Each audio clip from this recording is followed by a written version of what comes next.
We begin today's wrestling news and rumors video with some interesting news regarding Matt Hardy, and more so a tease of Jeff Hardy's impending move over to the competition All Elite Wrestling following his WWE release. For those of you unaware, in a recent social media post, Matt Hardy hinted and teased a babyface turn, with Matt's quote being the following: "I became wrapped up in making as much money as I could in AEW, much like those who came before me. I took advantage of young men who looked up to me and I failed them. On AEW Dynamite, I promised to make a change and be better. It's time for me to get back to being Matt Hardy."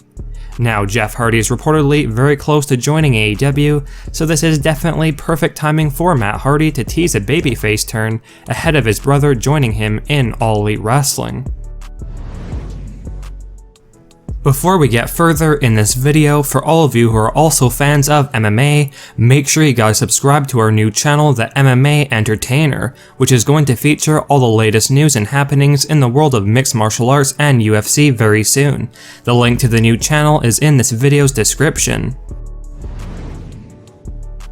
Now we have some sad and really downright tragic news regarding Ronda Rousey, and more specifically a recent stat that has been revealed regarding the former Raw Women's Champion. According to a new stat, Ronda Rousey apparently receives the most hate or unfriendly messages directed at her on social media out of all female athletes, with a reported 83.1% of the tweets Ronda gets are negative, which is pretty shocking. Clearly, the continued sentiment that Ronda Rousey has a lot of heat with many wrestlers and fans is true, especially with this recent stat that was just revealed, indicating that Ronda Rousey receives more negative tweets her way than any other female WWE superstar or athlete, despite now being a babyface on WWE television heading into WrestleMania 38.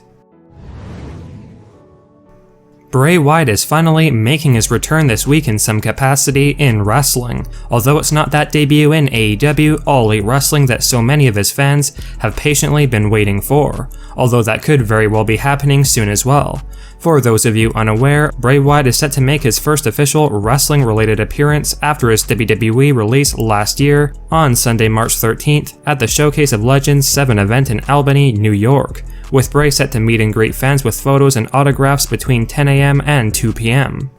Now, as far as Bray Wyatt's next move in wrestling, when it comes to his actual career, most are still very adamant that Bray will be showing up in AEW sooner rather than later, and in all honesty that does seem quite likely at this point, especially compared to a WWE return. We now have an update regarding the current Raw Women's Champion, Becky Lynch. As most of you likely heard the other day, Becky Lynch was apparently hospitalized on Sunday following a WWE house show in Pennsylvania, with Becky Lynch then missing this week's edition of Monday Night Raw. A lot of fans have been worried about Becky Lynch, seeing as though we are so close to WrestleMania 38, and lots of fans are worried that Becky Lynch could be missing WrestleMania this year. But according to a new backstage rumor, in all likelihood Becky Lynch will thankfully be able to return to WWE in time for WrestleMania 38, and that there is a chance that the supposed injury Becky Lynch sustained at the recent house show is kayfabe, and even if it was real, the injury is not that serious to the point where Becky Lynch will be forced to miss WrestleMania this year, and that this injury will basically be used in storyline on Monday Night Raw in the coming weeks to add fuel to Becky's WrestleMania 38 rivalry against Bianca Belair.